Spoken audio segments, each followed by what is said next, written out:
Okay, 7 o'clock, we'll call the meeting to order. Any changes to the agenda? If none, I would entertain a motion to accept the agenda as presented. Thank you, Councillor Ferguson. Motion to adopt the agenda as presented. Motion to adopt the agenda as presented. Okay, There, got it now. get that button figured out, okay.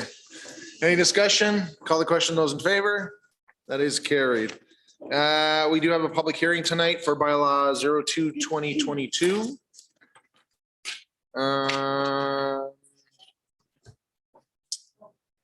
Yeah. I can't remember it off the top of my head. The whole spiel I'm supposed to read out. Okay. Joanna's got to grab it there from, there's a spiel I have to read out to make sure that this is official. I don't have it. After 10 years, I should be able to do it on my head, but I can't. So why don't we jump into the minutes there while we're waiting? So we've got the minutes on page 3 of our package from February 8th. Any issues? Councillor Hughes or Councillor Drew? Holy. Motion to approve the minutes of the committee of the whole meeting of council February 8th, 2022 is presented. Any discussion? Call the question, those in favor? That is carried. We got minutes from February 15th on our package. Councillor Gramlich, Make a motion to accept the minutes from the regular meeting of council, February 15th, 2022. as presented. Any discussion? Call the question, those in favor? That is carried. Let's keep going, finish off the minutes. We got March 1st on page 15 in our package. Councillor Hughes, Motion to accept the minutes of the regular meeting of council, March 1st, 2022 as presented. any discussion? Call the question, those in favor? That is carried. Lastly, we got the minutes of the committee of the whole meeting from March 8th on page 19 in our package. Councillor Adams, Motion to accept the minutes as presented from March 8th, 2022. any discussion? Call the question, those in favor? That is carried. Look at that, Joanna. Perfect. No changes. Okay, we'll jump into public hearing, sorry. So I declare this public hearing open and state is held pursuant to sections 230606 and 692 of the MGA 2000 as amended. The purpose of bylaw 02-2022 is to amend the municipal land use plan map of the municipal development plan by redesignating Southwest 173-6 west of the 5th from industrial to regional commercial. The notice of this hearing was given in writing to the applicant, the assessed landowner and landowners and adjoining landowners, as well as the planning and development officer. The notice of this hearing is advertised on the town's website from March 1st to March 15th. Presentations are to be brief and to the point. The order of the hearing for presentations will be planning and development, followed by those in favor, then those opposed, and then lastly, any person deemed to be affected who wishes to be heard. And with that, we will start with planning and development. Okay, your worship and members of council, the purpose of this report is for council to hold the required public hearing and consider second and third reading for bylaw 02-2022. The applicant landowner is the town of Slave Lake. Civic address is 1000 Caribou Trail Northwest on the southwest 173-6 west of the 5. Bylaw 02 received first reading on February 15th and is subject to the public hearing today. The subject site is within the industrial designation of the municipal development plan and as such requires an amendment. The MPC reviewed the application on March 7th and have indicated their support for the bylaw. Referral letters were sent to adjacent property owners. To date, no verbal or written comments have been received other than a letter from the MD of Lesser Slave River, and they have no concerns with this bylaw. The application is, in 2018, the planning department proceeded with an application to amend the land use bylaw to rezone part of the Big Fish Bay resort lands from UE, Urban Expansion District, to RR1 Recreation Resort District. At that time, an amendment to the municipal development plan should also have been processed, however, it was missed. So bylaw 02-22 brings the MDP back into alignment with the land use bylaw with respect to the subject lands. Should also note, after we realized that the public hearing was advertised, there's also an amendment to the intermunicipal development plan that's required. So rather than re-advertise, we just will proceed with the MDP amendment and come back once again with one more amendment to the intermunicipal development plan for this subject lands, because that plan should have been amended as well. There's a couple of options for council, which would be to give the bylaw second and third reading or to defeat the bylaw. The planning department has no concerns with this application at this time, and we're recommending second and third reading. Okay, any questions from council for planning and development? Questions? Going once, going twice. At this point, then I would ask anyone in favor of the bylaw to come forward and speak. Anyone in favor? Going once, going twice. I would ask anyone opposed to the bylaw who wishes to come forward and speak. Going once, going twice. Anyone deemed to be affected who wishes to be heard and would like to come forward and speak. Going once, going twice. As I see no one else coming forward, I will declare this public hearing closed. And we'll jump into the rest of our agenda, which actually we start with, first one would be question period. So reminder again to council and to those watching, CEO update, we only do it at our committee of holes. We're trying something new. But we do have a question period at every meeting for council bring up any areas of concern or questions, things that have jumped up on the radar in the last week. So are there any? Councillor Adams. The one that I would like to bring up is from the task list that had to do with the speed zones in town. Are we able to get the town to take a look at that in light of what has been brought up? Yeah, so just to add to that, we recently had a meeting with High Prairie School Division. Sorry. And just came from that meeting here. And so there was a couple of requests that were within from High Prairie School Division. So one was there's some traffic safety concerns with buses and traffic, especially at CJ Sugar. And so their administration previously was working with our administration on some options for entrance onto Caribou, and there's some issues that poses. And we had sent some information back, but they would like to have some more in-depth discussion and look at other options for that, and committed to some of the funding to go with that. Additionally, one of the other things that they had requested at that meeting was, and so basically that one's already on the task list anyway, there's a motion for that. And so our interim CAO is at that meeting, and so we encourage administration there to work with their administration and look at those options and see what we can come up with there. The other piece that High Prairie School Division Board of Trustees brought up as an area of concern was around speed zones. Specifically that they would like to see all-day speed zones in the school zones. Because right now we follow provincial standard, which has staggered times. We're basically in and out throughout the day. They would like to just have a blanket piece that went along with that. And so they are going to be putting together a formal letter that will come to us with those requests. But the one motion is basically already on our books, so we probably don't need to discuss that. What I'm hearing is that you'd like to make another motion to have administration look at potentially changing speed zones. The possibility and what that's going to entail and some other comparisons, because I know from what we were told, we're the only ones within the school division that have actual school times zones that go in and out, like the provincial standard, as opposed to going from 8:30 to 4:30. I'd like to see how we align with other communities and how that's going to impact us here locally. So essentially, you'd like to make a motion to task administration to look Into that box. to look at the costs and implications associated with changing our current school zones Into an 8:30 to 4:30. into an 8:30 to 4:30 time zone. Councillor Adams has a motion on the floor. Discussion, Councillor Ferguson. It's 8 to 4:30, just a point of 8 to clarity. 4:30, sorry, yes. 8 to 4:30. Okay, any discussion on the motion? The idea is administration go back and see what that would cost and what does it look like? Any discussion? Call the question. Those in favor? That is carried. And so those two pieces we'll do some work on. Any other questions, comments for question period?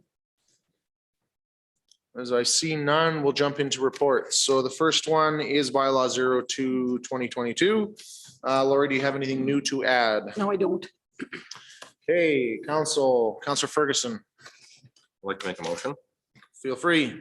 That bylaw number 02/2022 to amend the municipal land use map of the municipal development plan by redesignating SW 1-73-6 W5 from industrial to regional commercial receive second reading. Any discussion? Call the question. Those in favor? That is carried. Counselor Brandel. I will make a motion that bylaw 02/2022 to amend the municipal land use map of the municipal development plan by redesignating Southwest 173-6 west of the 5th from industrial to regional commercial receives third reading. Any discussion? Call the question. Those in favor? That is carried. That is so much easier to see hands without having to look at reflection through the glass and however you lines up here. Okay, page 36 in our package, Lori proposed update to intermunicipal waterfront area structure plan. Okay, the purpose of this report is for council to consider a request from the municipal district of Lesser Slave River to work together to update the intermunicipal waterfront area structure plan. Purpose, in April 2007, the waterfront ASP was adopted by both the MD and town councils. The MD in town, along with a consultant, undertook a comprehensive public engagement process that included questionnaires, public information sessions, and workshops. In addition, a steering committee was established to provide overall guidance to the project. The main goal of the ASP was to revitalize the waterfront area. The plan also addressed existing conditions, future land use concepts, servicing requirements, including draining and plan policies. The MD has had some issues with the area structure plan as is in the report, basically with respect to how it aligns with their land use bylaw and some of the regulations that exist in both. So they're wanting to update the ASP. Attempts were made to develop a marina and was seriously contemplated in 2015 when the Tri-Council's Economic Development Committee hired a consultant to do a feasibility study. Neither the town or the MD or Sawridge First Nation felt the need to embark on the project at that time. So to date, little to no development has taken place within the ASP area. Ann Holden, the development officer for the MD, has indicated she would be the project lead, and we would just assist, the planning department would assist her on that project. She's also indicated that there would be no cost to the town of Slave Lake. The total cost of the project would be covered by the MD, including advertising and committee meetings and so on. So this report is being introduced for council to decide with respect to the MD's proposal to work together on the IDP. It's typical and appropriate that both municipalities work together regarding intermunicipal plans.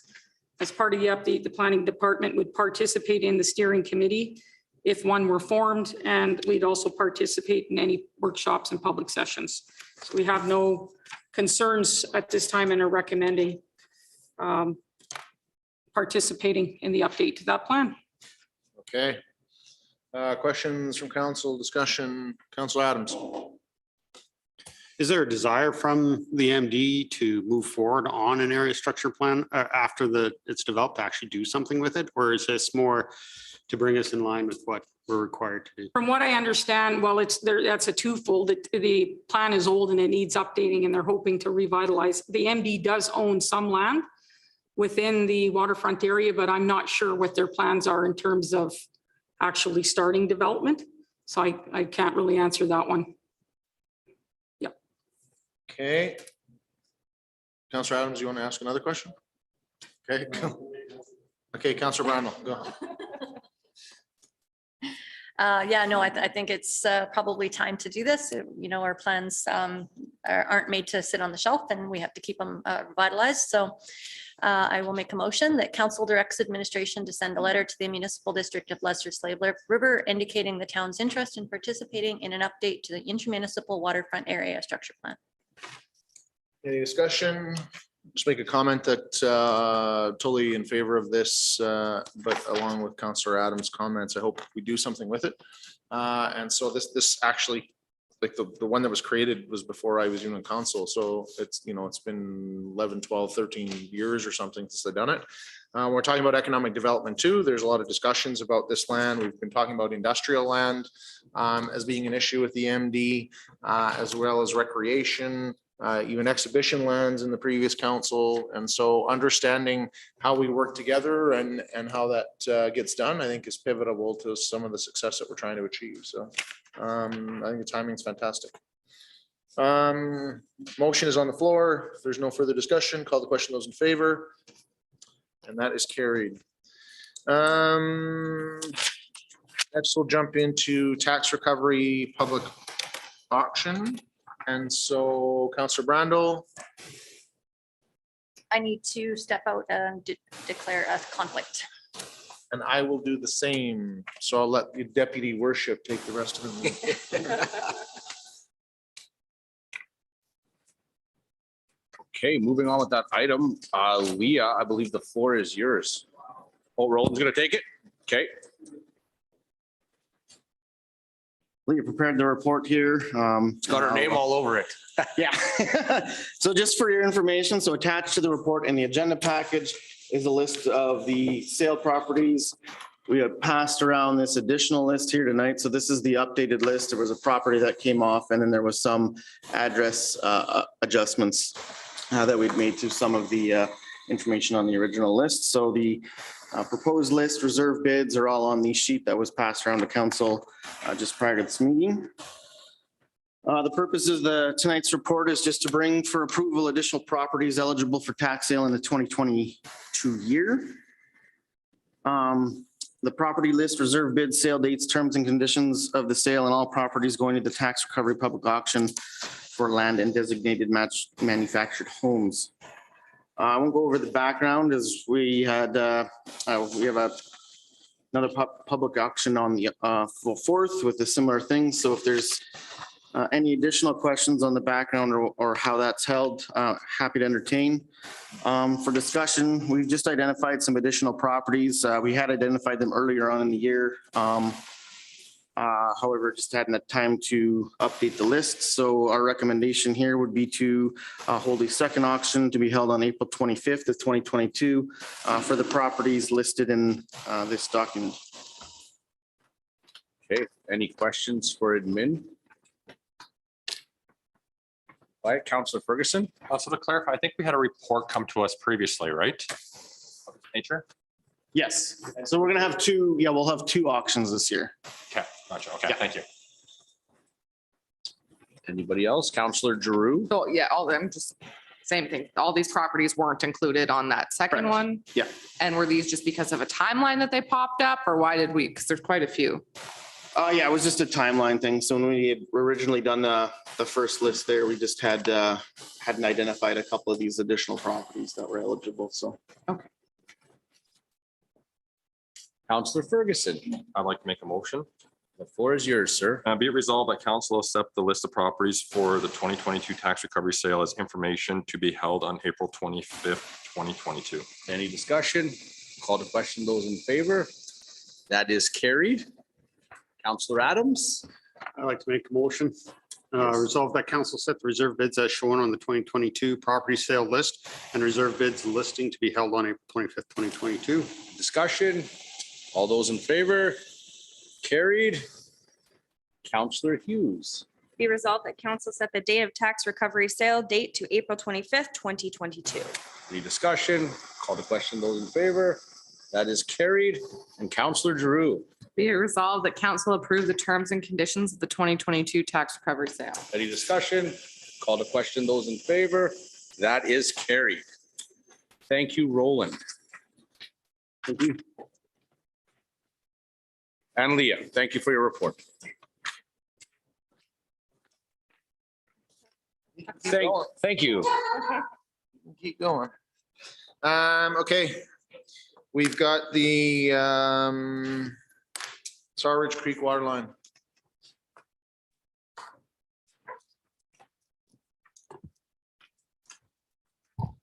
Good evening, your worship and members of council. The purpose of this report is to provide a recommendation to council for awarding the construction contract of this Storage Creek Waterline Replacement Project. So the work involves construction of the proposed water main in two phases. Phase one, which would be carried out before the frost is out, basically starting April until mid-May, and that is to install 300 millimeter HDPE through directional drilling across Storage Creek. And phase two would include, after the frost is out, basically from mid-May all the way to end of June, which is to complete the tie-in connection at the Springwood Drive, cul-de-sac. So upon closing of the tender, we received 4 bids. The lowest bid received was from Piderny Incorporation in an amount of $997,676. We completed our evaluation, and Piderny scored maximum points among all other bidders and is recommended for contract award. They are in business for 58 years as a general contractor, and they have their head office located in Rocky Mountain House. They also have completed several directional drilling projects, which involves water body crossing, especially for City of Red Deer, crossing the Red Deer River. They have also worked with our consultant Associated Engineering on few projects, and all those projects were completed successfully.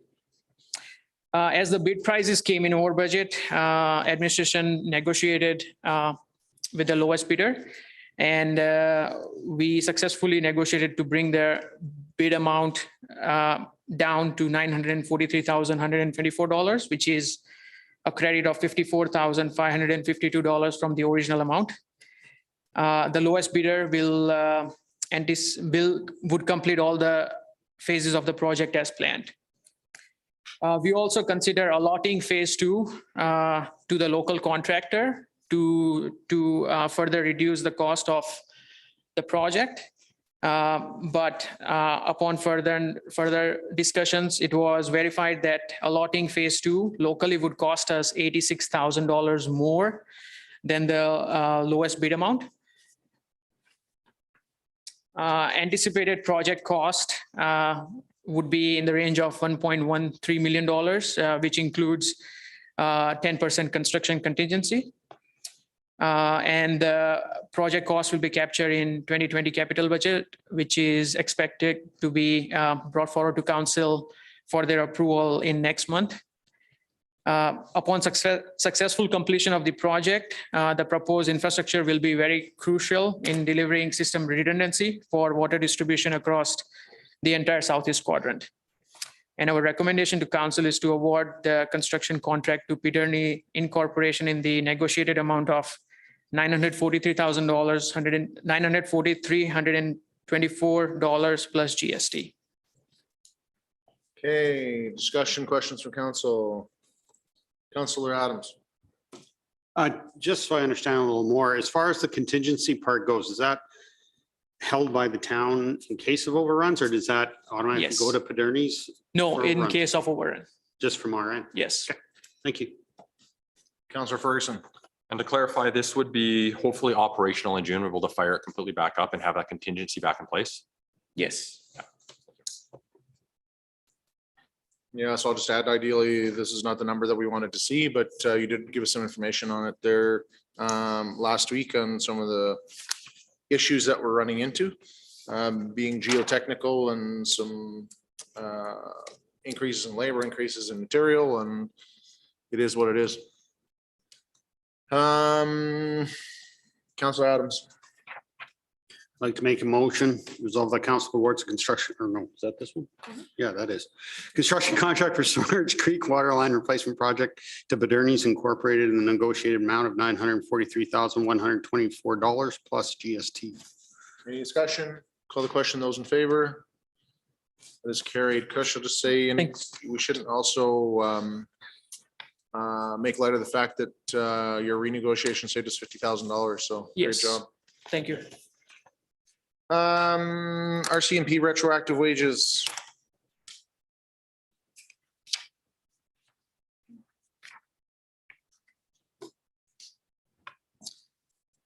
All right, so the purpose of tonight's report here is just to provide an update to council on the RCMP retro pay estimates. So administration has been provided with information and been in contact with the RCMP Government of Canada Operations Strategy Branch over the future costs of the RCMP services throughout the last year. Initial forecast provided last June with projected adjustments for the year amounted to about $2.4 million. After this was provided, revised projections were also provided ranging from 1.8 million to 1.9 million when adjusted for the town's calendar year, as there was insufficient information on who would bear the costs of the retro pay adjustments. During budget deliberations, administration has continually revised the RCMP estimated costs for budget 2022 as new information was provided by the RCMP. Budget 2021 set an amount for the RCMP at 1.8 million, 13 FTE positions budgeted versus the 14 positions the RCMP had established.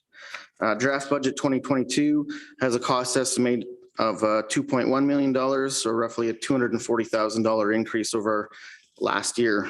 This is reflective of the FTE positions established for the town of Slave Lake, 13 for the 2022 year, as well as the net effect of the cumulative pay raises for the RCMP members that are billed at a both per capita pooled rate and a non-pooled rate. For information, the town is liable to pay 70% of pooled rate costs and 100% of the non-pooled rate costs. And the back pay or the pay rate comes in both the pooled and non-pooled rate. The information provided to the town from the government lays out a cost estimate range of between $360,000 and $380,000. And this retro pay includes the years 2017 to 2021. The retro pay includes but is not limited to salary expenditures such as regular pay member, extra duty pay, leave, and pension. Retro pay, the retro adjustments are made on the actual costs incurred by the town of Slave Lake. Information provided by the RCMP on the latest financial forecast and billing summary provides past FTE utilizations for the years 2017 to 2021. The actual net member FTE utilization figures are 12.3, 12.4, 11.88, and 11.83 respectively for the years 2017 to 2021. And the current actual FTE utilization in the 2022 year is 13. The retro pay increases are based on a cumulative basis. And I just provided a sample chart per the RCMP rate, a pay raise estimate, just for information purposes only. Just as a background on how they're calculating that. So 16, 17, their pay raise for some officers was 2.5%. And as we get closer to the 2022 year, that's compounded every year to get to the final adjustment in the 2022 year. So the amounts owing for 2017 would include 12.3 FTEs at a rate smaller than the following year in 2018 with 12.4 FTEs. The amounts owing for 19 and 20 would be based on 11.8 FTEs and 11.83 FTEs, a lower FTE utilization, but a higher overall cost per member. The retro costs have to be analyzed independently of the 2022 costs, as the retro pay consists of variable FTE numbers at ever-changing rates, while the 2022 costs are reflective of just 13 FTEs at the most recent pay rate for members.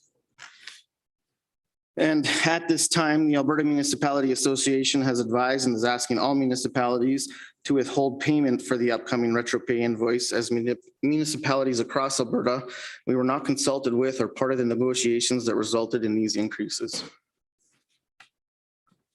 Okay.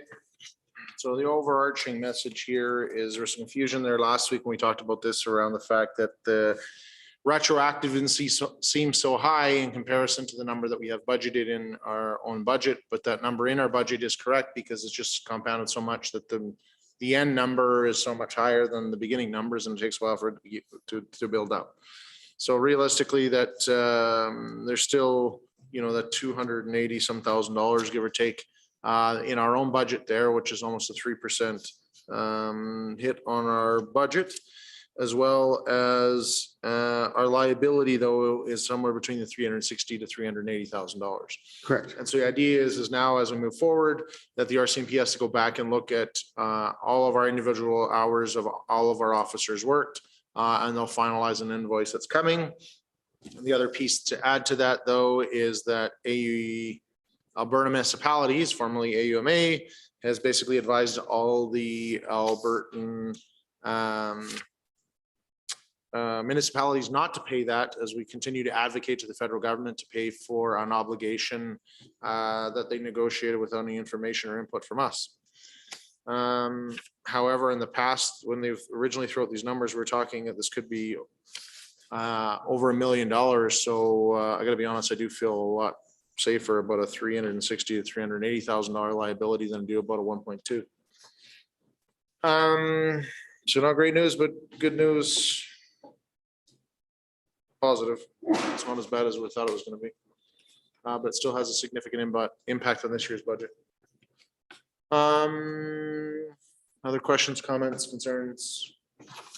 Councillor Drew. Have we heard anything on the timeline for advocacy for the Alberta municipalities? Nothing. No, like I know, and you know, the information that we've got from the ministers as well as our MLA has been that the Alberta government is also advocating for municipalities not to pay. And so it'll be a question of whether or not the federal government bows down and deals with it or not. So hold for now. Hold for now and keep passing the message along. Make a motion then? Feel free. Be it resolved that council accepts this report as information. Any discussion? Call the question. Those in favor? It's carried. Okay, and so one of the things I will say is it feels like the world is opening up again and people are moving out into regular items. And so next week, half of the kids, well, not half of the kids, all the kids in Slave Lake don't have school. So many of council has decided that it's time to get on a plane again. And so half of us aren't going to be around. We need a deputy mayor to do coverage in case something does happen. And so we need to do an appointment of a short-term deputy mayor position from the dates 18 to 28, 27. March 18th to 27th. We will need someone to do coverage, as our deputy mayor is gone for that entire time. And I'm gone for half of it. Councillor Adams. Make a motion that Bryce take over deputy mayor from the 18th to the 27th. Motion's on the floor. Any discussion? Call the question. Those in favor? That is carried. What's the worst that could happen? Well, that would show lack of confidence in my abilities then, right? Next, we have a piece of correspondence from Alberta Environment and Parks response letter. So this is in largely to our meeting that we held in November. And then we had a follow-up letter that we sent them out in January. So it does talk about park improvements and the agreement that we're trying to formalize with in regards to beach, and it mentions that in here. We talked about caribou and the effect that it has on some of the caribou studies that they're doing and the effect that that's going to have on our range. Our caribou range plan is coming up. And so the message that we did reinforce was that make sure that we're looking at the socioeconomic impacts of any decisions that are made. Additionally, just because you figured out a range plan in one area doesn't mean it should be exact same in the next area. And worried about the fact that, well, we kind of already figured it out here, so we'll just cookie cutter and use the same thing for yours. We push back to say, you know, that's the impression that we're getting, and they said, no, there'll be consultation. Every range is different. So that was good messaging that came from there. So we just continue to reiterate that.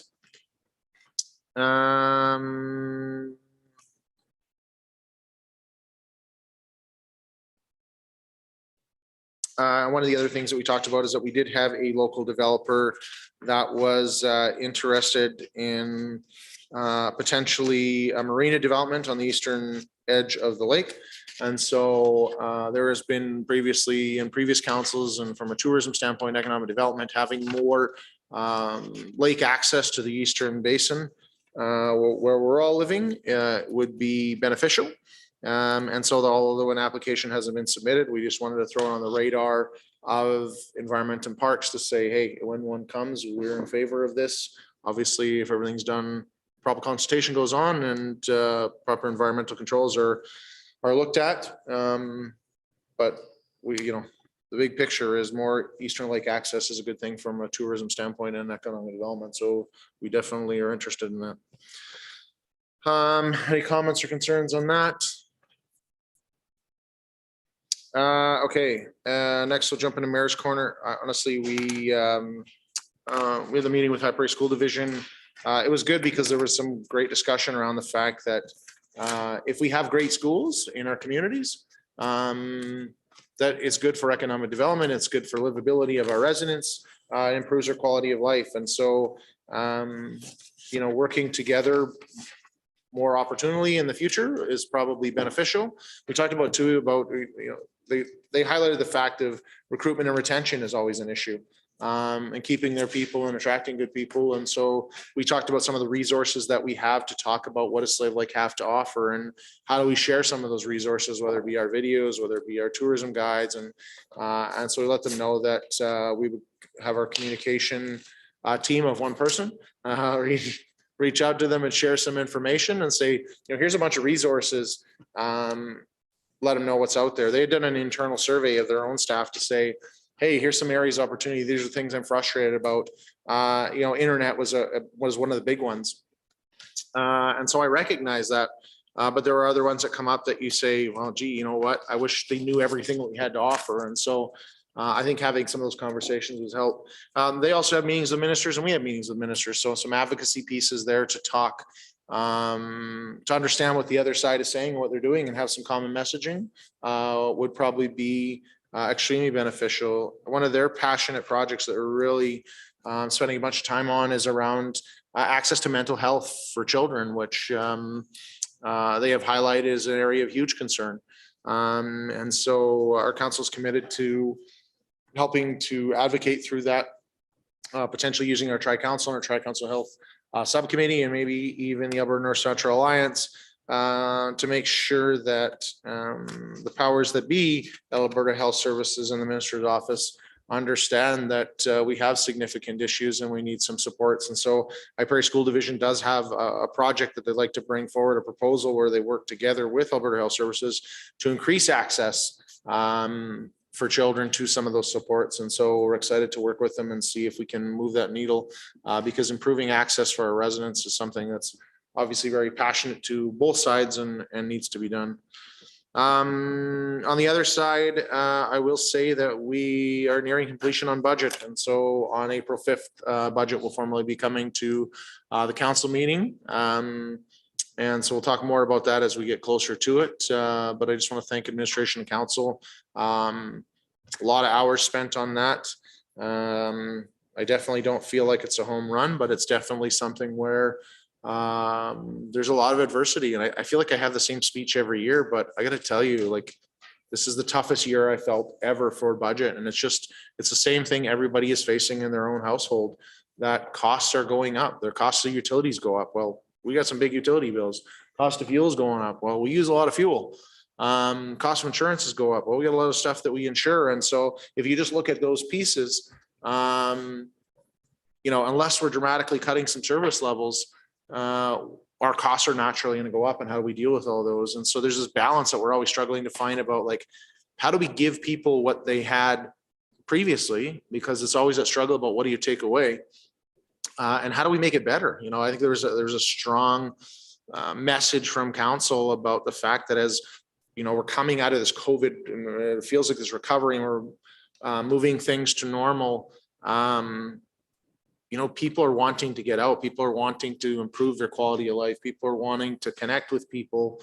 People want more. And so, how do we give that and still manage these increasing costs? So lots of debate amongst council. And, sometimes I feel like we need to do a better job of how do we share that all with the public as we go through it. But it's literally, 80 to 90 hours of meetings and, you know, do we just put all that on there? Lots of discussion about HR, lots of discussions about strategy, legal implications. And so there's lots of parts that we can't share. So, you know, I think one of the things that, and we talked about it when in the communication piece, when Jordan brought some proposal back, I think it was in December there about some different options there. We need to look at other municipalities and see how we can get some more engagement there as we move forward, because I think that's what people are wanting too. People are wanting to be involved more than they ever have in the past as well. So, but just a great job by administration, a great job by council. And we'll see what the public thinks when the time comes here, but that'll be coming at the beginning of April. With that, sorry, that's all I got from Mayor's Corner. At this point, we got a closed session there to deal with. Councillor Adams, I'd like to make a motion that we go into closed session. any discussion? Call the question. Those in favor? That is carried.